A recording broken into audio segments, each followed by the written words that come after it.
Justin, for that wonderful intro, and thank you to American Red Cross NorCal region. Shout out NorCal for having us today. I think we're the best region, just don't tell me.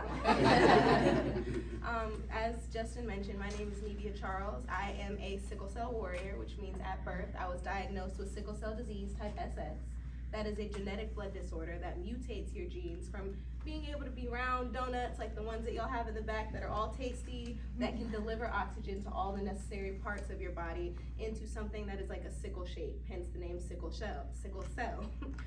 They become hard, they become sticky and unable to do the vital things that we need them to, often resulting in very deep excruciating pain, fatigue, stroke, organ damage, lots of horrible, crazy things that you would never want yourself or anyone else to experience, which is why we're so happy to be able to talk to you all today about the importance that blood donation has had on our lives.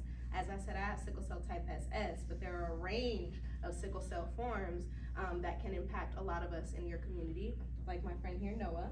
Sickle beta thal, so mine looks a little different, but there's still the same complications as one with SS.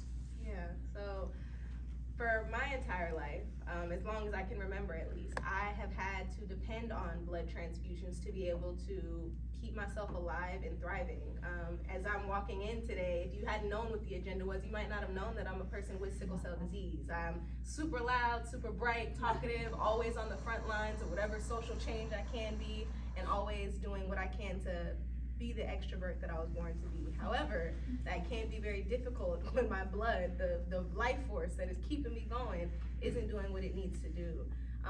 From very, very young, my family and I have been in partnership with the Red Cross and other donation centers to try to push the initiative of blood donation, because we know how much I need it, how much it's helpful to keep me alive and other people like me, and many, many other people as well. But we also have noticed the lack of turnout from people that look like us, and we're so thankful for the gracious donations of everyone that shows up, because they do help. But just as Justin mentioned, I didn't even realize this until I got older, how much more of an impact it has to have people from your own cultural background show up to support you in donation, and also just show up to support in general. Having like that solidarity from a range of different backgrounds really helps reach our cause even further, because we need the collective support.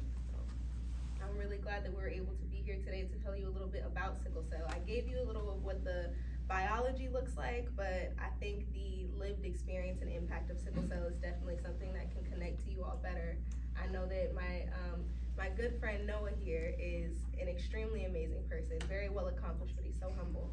So I would love for him to tell you a little bit about the things that he's been able to do over time, but also how sickle cell and the complications of it have at times taken him away from what that looks like in his life. We were featured in a wonderful Red Cross article not too long ago. A little bit about me: I was a professional dancer for 10 years, as well as living with sickle cell, which is kind of like, doesn't make any sense. And when I was 25, they diagnosed me with something called bone infarction, which means my bones are slowly decaying. And so that for me was a life changer, because that means I have to stop dancing. I couldn't do all of the things that I love. And so I had to get something called a port catheter in my chest 2 different times for blood every month. And so I need about 6 individuals, 6 bags of blood every month to thrive and survive, and to just live and function on a day-to-day basis. And I think Nivia is the same.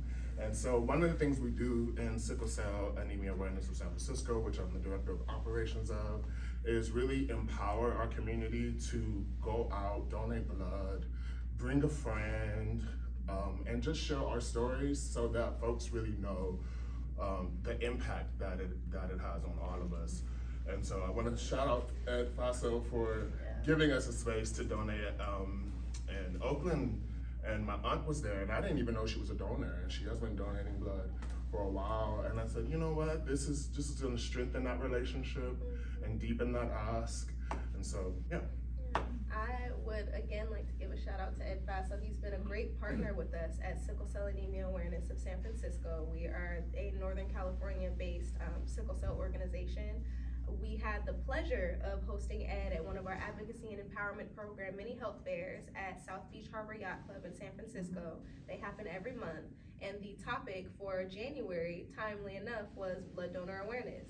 So we got to have Ed come in and educate on the little nuances that we and the general public may not really know, just like Justin was mentioning, the importance of, ethnic matches for blood donation, the importance of having a wide range of people show up and support to be able to donate blood.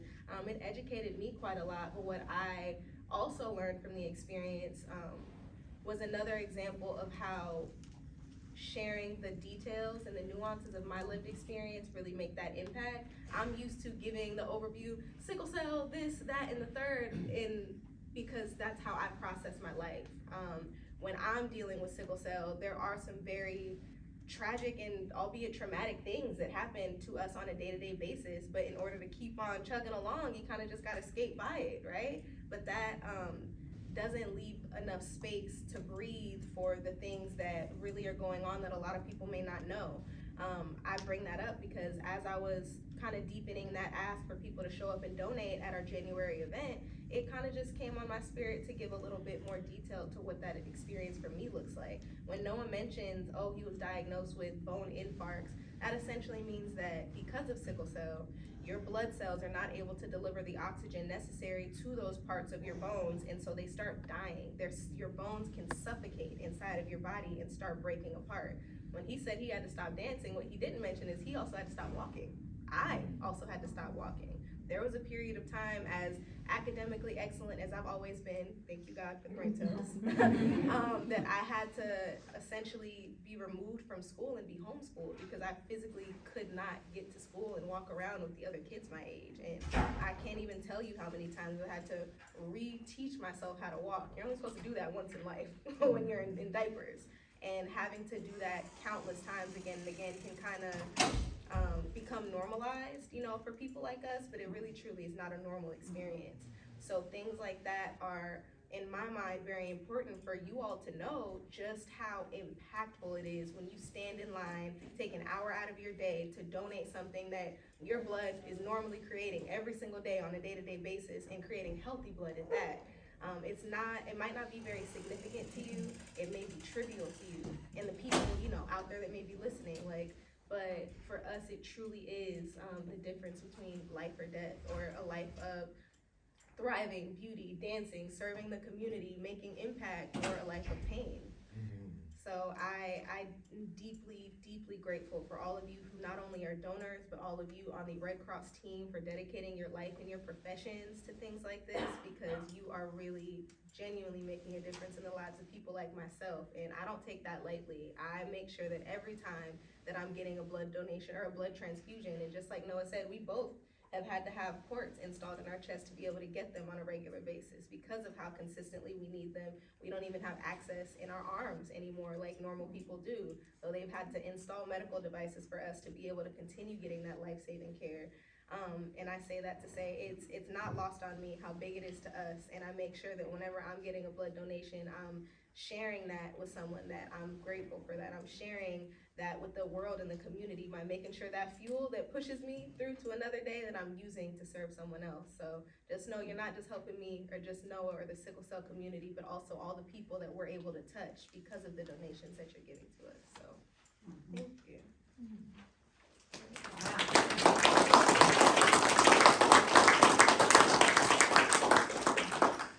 Well, again, thank you both for being here. Thank you for sharing a little bit about what it's like. And I know that